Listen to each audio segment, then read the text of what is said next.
Welcome to Going Forward, where inspiring conversations with leaders and entrepreneurs shape tomorrow.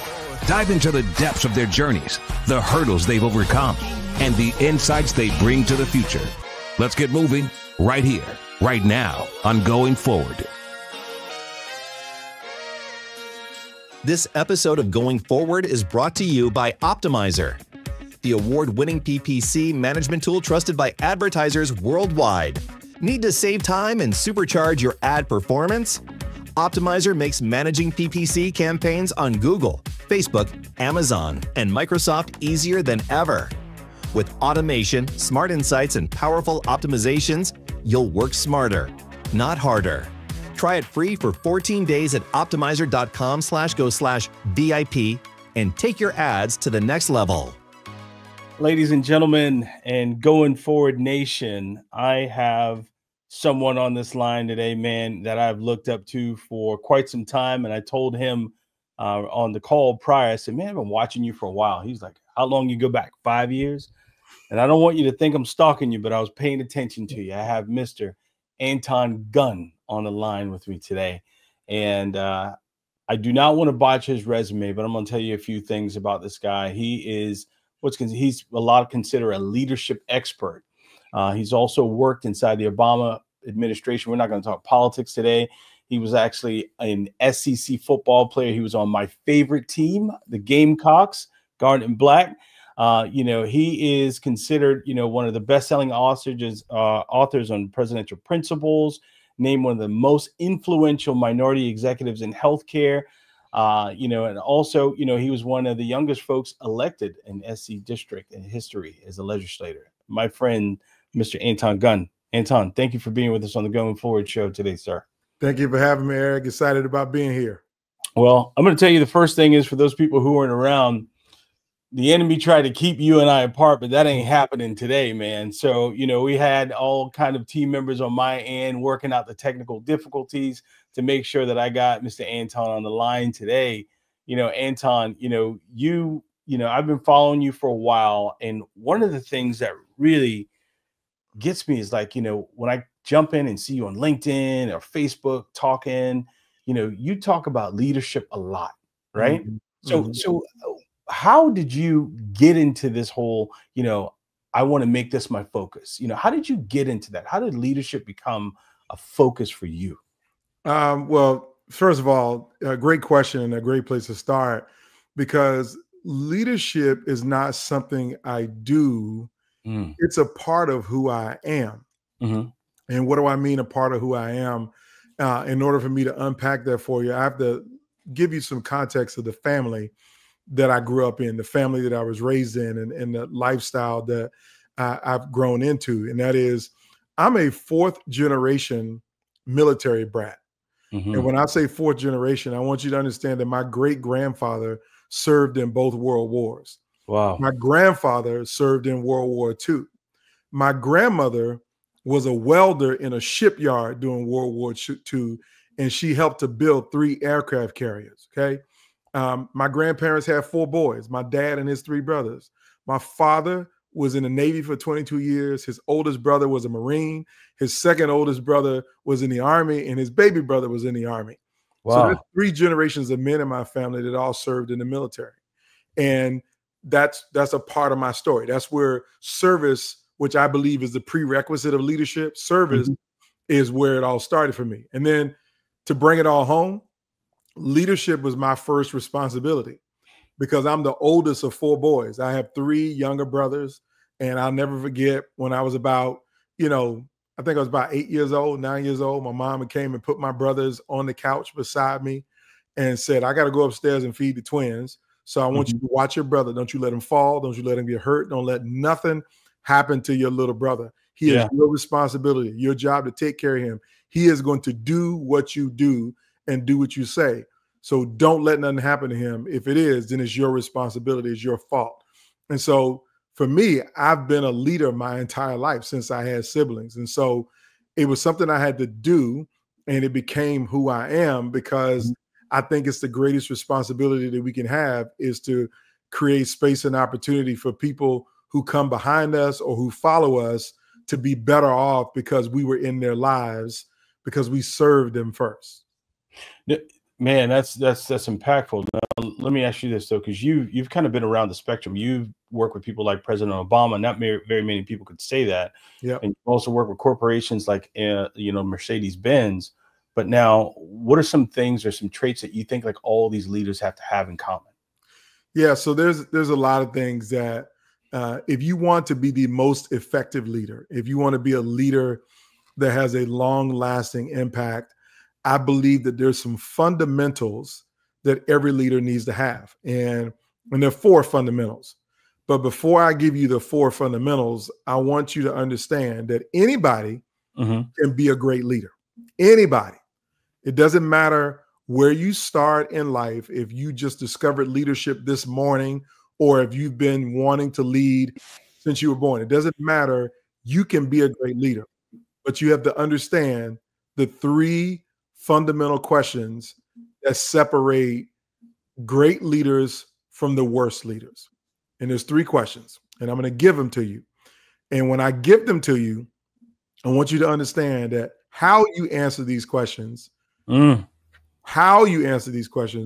determine your success or failure. So here's question number 1. Do you care about me? Question number 2 is, will you help me to be successful? And question number 3 is, can I trust you? Wow. Now, those are the 3 questions that anybody who falls under your leadership, they're asking those 3 questions every day. They're asking those 3 questions every time they look at you. Every time they get an email in their inbox, they're asking those 3 questions. Now, let's be clear. They're not writing them down. They're never going to verbalize these questions. These are nonverbal questions that they think about you as a leader. Yeah. And so how you answer these questions determine whether you're going to be a successful leader or not. And what do I mean how?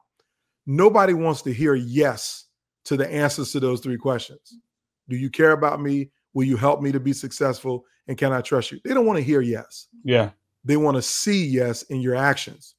So if you show people that you care about them, that you're willing to help them, and that they can trust you, then that's how you separate yourself, and you should start your leadership journey.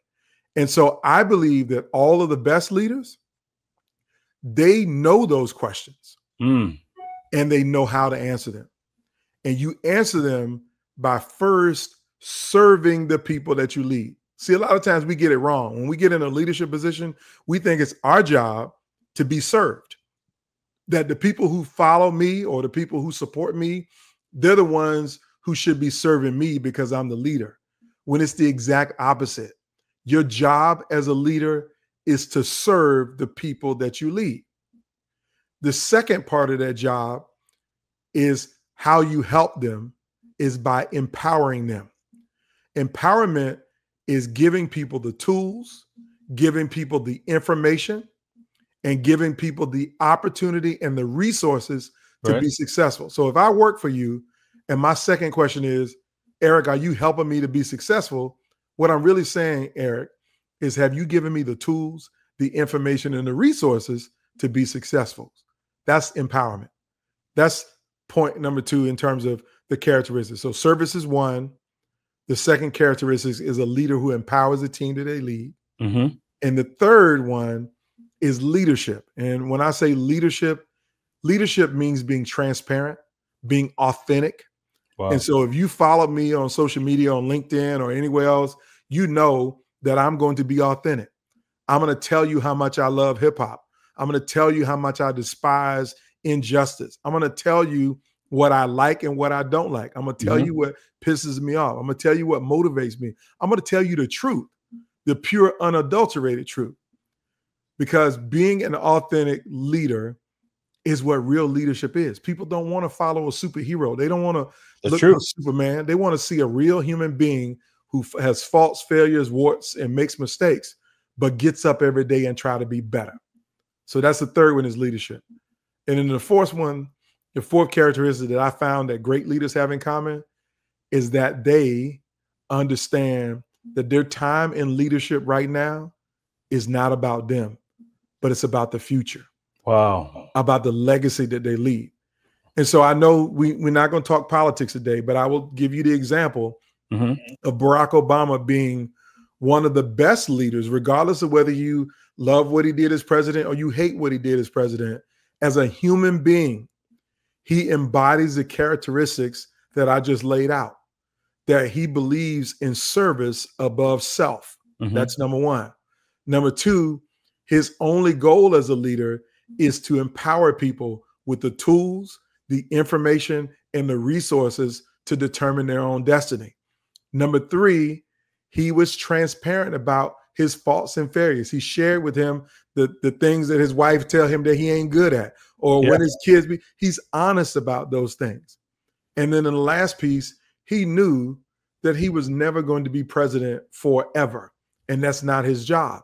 But while the time that he was in the role, his responsibility was to make it a little bit more better for all Americans and for the person who came along after him. So whether that was the economy and making it better, making healthcare better, Mm-hmm. making America standing in the world better, or making us safer, or more housing, whatever it meant, his job was to try to make it better. Was he perfect? Did he get it right every time? Absolutely not. But the point is, you try every day to make it right. And those are the characteristics that the best leaders embody across the board. They're either answering the 3 questions and living those 4 principles, Mm-hmm. or they're not. Now, I love that. Now, a lot of people can get confused because some people or some leaders, they feel like they are leaders because of their titles. Yeah. You know what I mean? Yeah. How do you explain that? Because when you speak to people, or you telling them like, hey, look, just because a guy is a president of the company doesn't mean he's a great leader. No. You know? No. So this is the way I break that down. I've heard that time and time again, that because I got the title, that means I'm the leader. Right. Your title gives you the privilege of being called a leader for one day. So the day you get hired in that job and you're given the title of president, or the Mm-hmm. day you get hired and you're given the title of VP, you are entitled to be called leader on that day. But on the next day, you have to earn your leadership. You have to earn it every single day. Right. Because the moment you don't answer those 3 questions, you diminish yourself in the eyes of those people. I don't care about your title. I don't care what's on your business card, what's on the door. I don't care if they give you the corner office on the highest floor in the building. Yeah. That means you just got the opportunity to lead. But the question is, what are you doing with it every day? Right. And if you are not showing the people that are underneath you that you care about them, that you're trying to help them to be successful, then why would they trust you? That's true. Were you ever honest? I mean, were you ever afraid to be honest and authentic when you were coming up and you started talking about leadership? Because, that's some of the things, like, you ever been the kid in class who knows the answers, but you don't raise your hand? You know what I mean? Mm-hmm. So, I mean, has that ever happened to you where you were like, I'm afraid to come out. I'm afraid to be authentic. I'm afraid to show my real self. Right. So have you ever come across some leaders who are like that now? Yeah, absolutely. Absolutely. Yes, for both accounts. One, I've been like that early in my career, and I know plenty of people who are like that. And let's unpack that very, very briefly, because I think it's really important point is that a lot of people have theoretical leadership knowledge, which is they read it in a book, they took a class, they went to a course, they got an MBA, they got a certification, they did all of the prerequisite academic requirements. So they know what leadership should look like on paper. They know what it should look like on paper. But doing it is a different story. Okay? The reason why it's a struggle for most of us to do it is because we're built into organizations who historically have not rewarded authenticity. Wow. That if you're outspoken, or if I tell you that I like loud rap music, you're going to judge me and be biased against me, because that means I'm not a good leader because I listen to rap music. when listening to rap music has absolutely nothing to do with my ability to lead a team, deliver on a project, and achieve goals. It has absolutely nothing to do with it, right? Right. And so we get into these organizations who have set up this fictitious, false narrative of what a leader is supposed to do. And so we get afraid to be ourselves. We get afraid to be honest and authentic about it. We get afraid to tell the truth. And that fear, what grounds that fear is the powerlessness over the role. So when I say powerlessness, if you're on a team and you're the VP and you want to be the CEO, or you're the director of sales and you really want to be the chief, marketing officer of an organization, you feel powerless that if I'm authentic and I tell people who they are and they don't like me, they could get rid of me and then I'm out of a job. So I don't want to lose my job. So I'd rather pretend to be somebody that I'm not for the security of keeping my job than being authentic and sharing my whole self in the workplace, because I don't know if they will accept me or not. And I've been there. I had that for a while early in my career, that I didn't know if people were going to accept the fact that I'm 6'5", I'm 265 pounds, I look like a football player, I'm a former college football player, but I'm an intellectual. I'm a nerd. I read nerdy things. I love reading books. I'm this dichotomy. I'm a real life Steve Urkel, but I'm in a pro football body. Like, I'm concerned that they're not going to like that. I'm concerned that if I tell them that my favorite rapper is Nas and Cool G Rap and Big Daddy Kane, that I'm going to be offensive, because they know rap music is full of curse words and, gang violence and all kinds of other stuff. So I'm going to be judged by those things. So I suppress those things. Not talk about it. Don't let anybody know that that's who I am, because that might keep me from getting a job.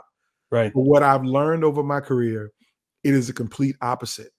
That the more authentic I have been and the more honest I've been in interviews, the more fascinating I become to people. Wow. How are you able to be a football player and read 60 books a year? How can you know all of this about leadership and get in the presence of presidents, but at the same time quote every word on Nas's Illmatic album? Like, best album ever, by the way. Absolutely. Agree, right? And so those things are what the truth is. The more authentic you are, the more we can see your uniqueness. And your uniqueness is what is fascinating to people in organizations.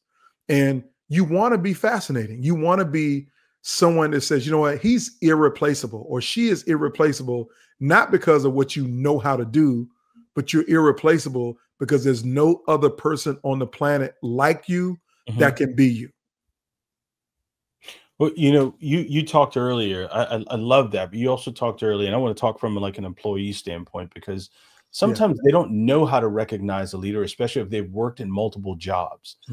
Sometimes they associate leadership with the person who was the nicest to them, the boss that was the nicest to them. You know what I mean? So how should they, besides the questions that you pose about, like, do they care about you? Are they going to help you succeed? How do you help them to recognize, like, that's someone you should be following? That's someone you should be paying attention to? Because a lot of times they don't know. Yeah. So there are some things that employees should be looking for. And this is one that I will start with. I'm not putting these in any kind of order. Right. This is one that I think is really, really important. Does the person you report to mentor people in the organization? Wow. Do they have a long track record of mentoring people in the organization? That would be my very first criteria to determine, or one of the very first criteria to determine if this person is a leader and is a good person to follow. Do they mentor? The second thing is, do you know anything about them and their families? And what do I mean by that? That a lot of people like to come to work and they stay very buttoned up. They don't talk about their kids. They don't talk about their spouse, their partner. They don't talk about anything. You don't know, you don't know anything about them. You cannot know Anton Gunn and not know that I've been married for 25 years and my wife's name is Tiffany. You can't know Anton Gunn and not know that my brother name is Sharon. You cannot know Anton Gunn and not know that I'm a girl dad. And so if the leader you are looking up to and want to follow, and you know nothing about their life as a human being outside of work, then that's someone that likely is not transparent enough. Yeah. And you got to be concerned that if they're keeping who they are from you, what else might they be keeping from you? And here's the last one that I'll give you, that if you're trying to measure whether someone's a good leader or not, after mentorship and after them being transparent about family, the third one is, are they emotionally intelligent? Do they have self-awareness to know that the things that they say are off-putting to people? Do they have emotional self-regulation to not blow up at people in meetings, or not take things personally, or not to retaliate against people? If you see a leader or someone in a leadership role who doesn't have emotional intelligence, then you absolutely don't want to follow in that footstep. Because there's so many people who have zero self-awareness. I call them organizational terrorists. These are people who literally blow up meetings and they terrorize people inside companies because they have no emotional intelligence, no self-regulation, no intellectual ability to assess the environment and know this ain't the right time to ask that question, or this is not the right time to say that thing, or maybe I should not be carrying on with this kind of behavior. Yeah. So again, those are my things. If they can't mentor, they don't mentor. If they don't share who they are, what's going on in their world around them, their life, their personal life, and they have no emotional intelligence, then you should know that someone is not someone that you should be emulating or following as a leader. I like the term organizational terrorist. I never heard that one before. I like that. Yes. A lot of these things that what you're saying too, Anton, it kind of ties into having a good culture. And I always believe that the culture is like a two-way street. You know what I mean? It's a two-way street between the employer, the employee as well. How important is culture? Let's just say like in a corporation, that, a Fortune 500 company, everyone has to kind of walk that line. They got the processes and everything else. But how important is culture? Can you have culture in a small company? Yes. And can you have good culture in a big company? Great question. Great question. So there's an old adage, I think it was started with Peter Drucker, who was a management consultant. Peter Drucker, I believe, said, culture eats strategy for breakfast. Okay. And the point is, it doesn't matter how good your processes are. It doesn't matter how good your marketing plan is. It doesn't matter how good your operations are. It doesn't matter how good the product you have. If you don't have a good culture, you will not be successful in any business. I don't care if you have 100,000 employees or you have 2 employees. Culture is everything. And I believe that the biggest challenge in the American workplace right now is that the term toxic culture is becoming so common to hear it everywhere. I mean, like, I can tell you, I researched this, I studied it. I have Google alerts set for the term toxic culture. And I would say it's been a 10-fold increase in the usage of the term toxic culture in media outlets, in articles, in blog posts, in YouTube videos, in social media posts than it has in the previous 5 years. 10x, double. The reason why it's growing so much so is because people are recognizing what a toxic culture is. Or what it looks like. You got high turnover in positions. That means, if you work in an organization and 3 years from now, 50% of the people have left and moved on to another job, that's a toxic culture. If you have low retention, which is, people who should stay, but they leave and go work somewhere else like this. I mean, if you're losing senior executives, after about 3 or 4 years and they're going to work somewhere else, that's a bad culture. If you have an environment where people don't feel psychologically safe to speak up at work, which is, if I don't feel safe to tell you, I don't think this strategy is the right strategy for this product right now. If people don't feel, if they wait till the meeting after the meeting to say that, Or if they'll sit into a meeting and nobody has anything to say, and then the rumor mill becomes where all news gets spread, these are symbols of having a bad culture and a toxic culture. And so culture is everything. If you don't have it, you don't win. But if you have a good culture, here's what it's going to look like. You're going to have people who don't want to quit. And the reason why they don't want to quit is because they feel valued, they feel respected, they're included in the decision making, they feel like they're invested in the work, and they feel like the company is invested in them because they're growing every day or every year. And then most importantly, they work for a leader that they admire. Wow. Hold tight, listeners. We're taking a brief pause. Going forward, we'll be back shortly with more insightful conversations. If your company feels like chaos and finding anything is like solving a mystery, get Trainual, the app that turns all your scattered company knowledge into an organized playbook, where every employee question has an answer, just a simple search away. Where all of your processes and policies are documented, roles and responsibilities are defined, and delegating anything is as easy as drag and drop. Trainual, it's how you get your operations under control and how you deliver the ultimate onboarding and training experience. Welcome back to Going Forward.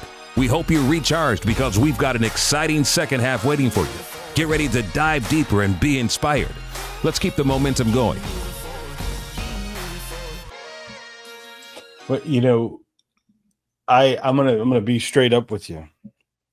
Around 2017, around that time, man, I could not figure out why I kept losing people. I mean, and some high caliber quality people.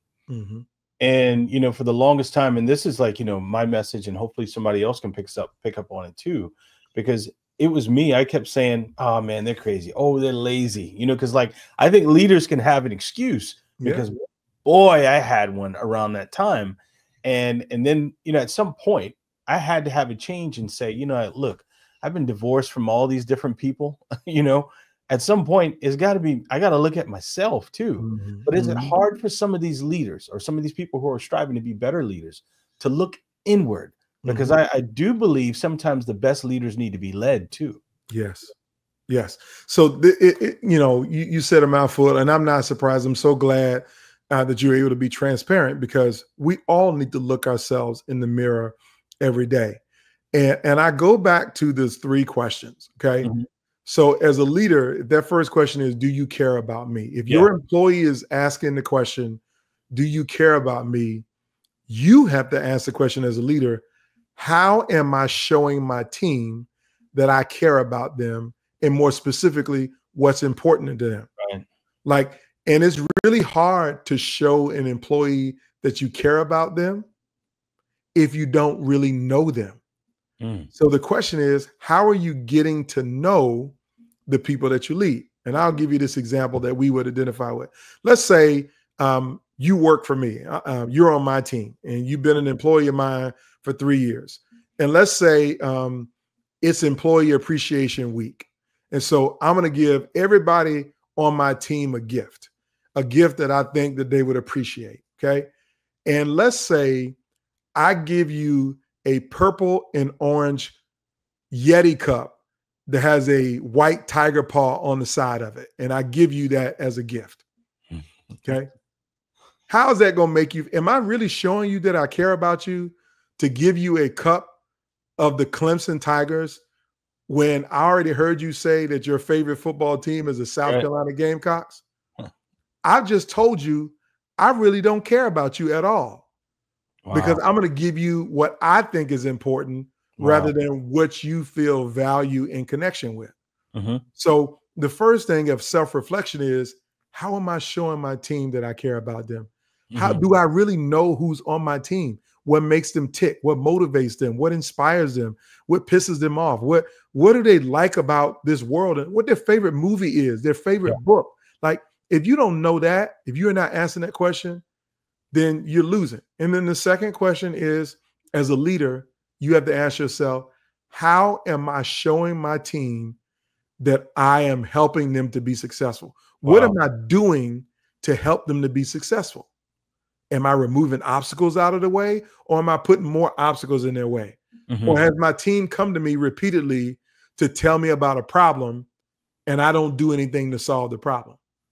Like, your job as a leader is to remove every obstacle out of the way that keeps your team from being successful. Great point. If I was a football coach, how am I helping you to be successful if I don't provide you helmet and shoulder pads and cleats and a mouthpiece? Can you go out there and perform on the field if I don't give you a helmet and shoulder pads? Can you perform on the field successfully if I don't give you the playbook? Yeah. Can you perform on the field if I don't put another 10 people around you and help coach you all up together for you? I can't help you to be successful if I'm not doing those things. So the leader's job is to ask the question, am I doing all of the things I need to do to give my team the tools, the information, and the resources to be successful? And then the last question, I'm going to close with this one and let you ask the next question, is this. You have to reflect on, should my people trust me? Should my team trust me? And you know why they won't trust you? Because you haven't been answering the first two questions repeatedly over and over again. Wow. Because if you don't show me that you care about me and you don't help me to be successful, then why on earth would I trust you? That's how you be self-reflective as a leader. Man, that's deep. That's powerful. But you're going to have some, leaders who think they're ready and they're not really ready yet. Because when you're saying that you're going to be a good leader, like, my job is, I want to strive to be better every day. I want to make this a great place for our people to work. I mean, we got 14 people, and that's enough, you know? Yeah. And, but you're going to always deal with different personalities. You can't manage everyone different. Yeah. But, if you look at it, take a look on LinkedIn now, and you look at people's work history, man, every 6 months they're going somewhere, or every year they're going somewhere. And now, Anton, that's like the norm now. Yeah.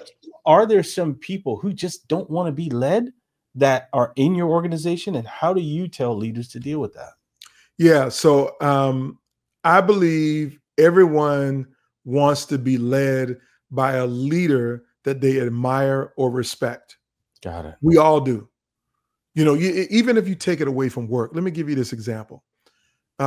Your children want to be led by someone that they admire and they respect. And generally, they grow up respecting their parents. They grow up, loving who they are. But think about it. As a parent in your day-to-day life, do your kids admire you into adulthood? That's a question that people need to be thinking about. Wow. Do they admire you into adulthood, right? So if you take that lens, I would say that every person, no matter where they work, they want to work with people who they admire and they respect. True.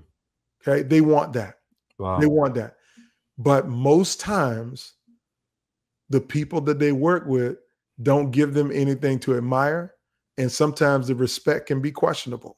And so it's you have to understand that is what everybody wants. But the reason why they leave organizations, people don't quit companies, they quit leaders. That's right. They quit leaders. And so I believe everybody wants to be led by somebody that they admire and respect. And if they don't want to be led by them, it's because they really want to be the leader that everybody admires and respects so that people will follow them. But the desire to be in either one of those spaces is much different than knowing what it requires of you to become to turn into that person. You got to do the work. Yeah. And that's the other problem, is that a lot of people don't want to do the work. People quit because they don't want to do the work. People change jobs because they don't want to do the work. Wow. But you can't sprinkle pixie dust on this. It's not something that you can pour a drop of water on and it becomes perfect or it works. You got to do the work. And that's the hard part, is that people don't want to do the work. Well, what would you tell those young professionals who are trying to find their leadership voice? For every young professional who's trying to find their leadership voice, I'm going to tell you what was the most successful thing that I did in my young career that helped me to find my leadership voice. is to become a servant first. So the question is, do you volunteer with local community and nonprofit organizations? Do you volunteer at work? Have you made yourself useful to the people around you? Again, I told you at the very beginning of this conversation, I believe that service is the prerequisite of leadership. If you want to be a leader, you got to serve first and lead second. Wow. You do that through volunteering, Very powerful. at work, volunteering in your community, helping other people to be successful. That's what the leadership journey begins with, is service. What's a leadership lesson that kind of shapes you, Anton? Because when I see you get on, like, oh man, Anton's live. They're like earlier in the call, I said to you, I was like, who do you listen to? I was like, hey, you ever listen to our podcast? And you're like, no, I kind of stay kind of narrowed in, you know. But like when I see your stuff come up, I feel like I get value from hearing from you and talking to you. Like I told you, all leaders, I feel like leaders need to be led. Yeah. But, you know, what's the lesson that shapes Anton Gunn? Yeah, I think you hit the nail on the head when you said that you listen to me on LinkedIn and you get value. So there's a phrase that we all know. It's called your network determines your net worth. Yes, sir. We've all heard that, right? But we associate it with the more people in my network, the more money I'm going to make. I don't believe and interpret that phrase that way. Your network determines your net worth is the following. Your network determines your net value to the people around you. So net worth is, what is your net bottom line worth to the people that you're connected to? Yeah. And so if you don't find a way to be worthy and valuable to the people you're connected to, then you have transactional relationships and not trusted relationships. So my context, the leadership lesson for me is I'm going to be of value and be useful to every person that I come in contact with. I don't want nothing from you, but my goal is to be useful to you, to be a valuable member of your network. That increases my net worth. Book, give me a book or a mentor that changed your life. Mentor, Walter Bond. Hall of Fame, motivational speaker, former college basketball player, former NBA basketball player. Walter has helped me to shape my speaking career, and he's absolutely one. The book that I'll give you, there's a lot of them. I read a lot of books. Sometimes I read like 60 a year, but there are three that I'm going to give you. Number one is Purpose Driven Life by Rick Warren. Very impactful book to help me to find my purpose. The second book is by John Maxwell, 21 Irrefutable Laws of Leadership. It was the first leadership book I read when I was, in my early 20s, very impactful on me. And the third book that I'm going to give you is a book called The Miracle Morning by Hal Elrod. Yeah, met him before. Oh, yeah. Great book. And, I could go on and on, but those are three that come to mind right now.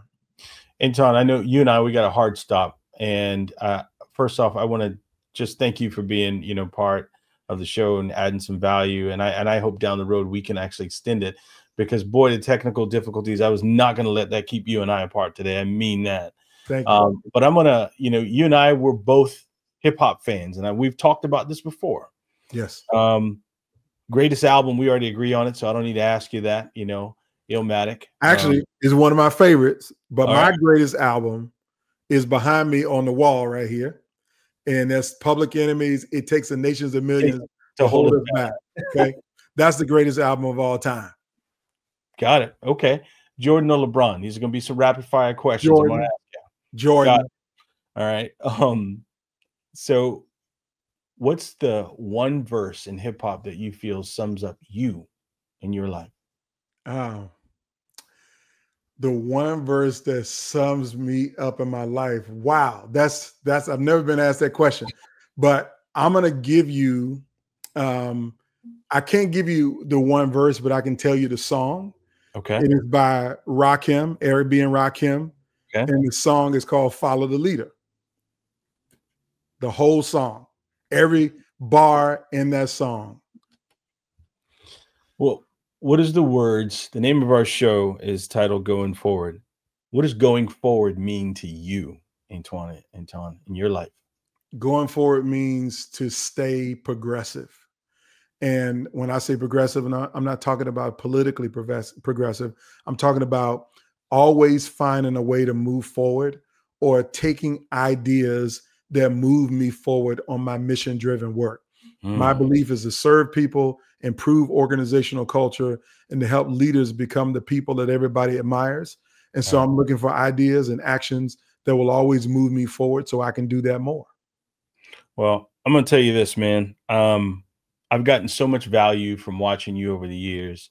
And I love how you are yourself, because Anton can talk about something, you know, like DEI, and then talk about a hip hop album. And like you said, you know, Jordan and LeBron, we can talk about things like that, but there's always value coming from you, man. You are a gem. You're a treasure, my man. And there's so many people that pay attention to you that you probably have no idea of.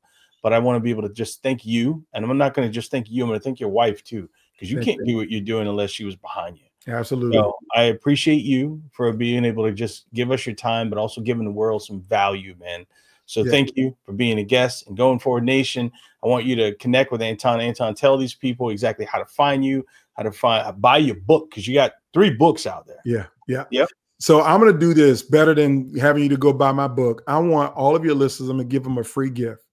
If they go to antongunn.com/toolkit, TOOLKIT, antongunn.com/toolkit, I'm going to give them a free resource. Is my leadership toolkit that is full of all of the things that I shared in this podcast conversation. Also, the key takeaways and my most requested presentations.